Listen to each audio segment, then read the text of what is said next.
The two things are separate. Two things can be right at the same time, which is that, the individual may not be practicing, but they may be demanding what's theirs, So the fact that she's demanding something which she has a right to, based on the shara of Allah subhanahu wa ta'ala, doesn't mean we take away her rights because she isn't praying, for example.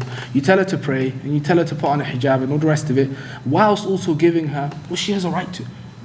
Because her right to these matters is divine. It comes from Allah subhanahu wa ta'ala. These customs and so on, they exist. Your individual needs exist as well. And there is the Sharia coming with the broadened scope of what you are allowed and what you aren't allowed, and that it takes it back to these two elements. And so what we discussed in the shurut al-nikah is that the shurut are generic. They exist. If the person wants it, they can utilize it. And so the urf exists as well. But if the conditions come about, we said, you give precedence to the condition over the customs. And that's all there is to this topic.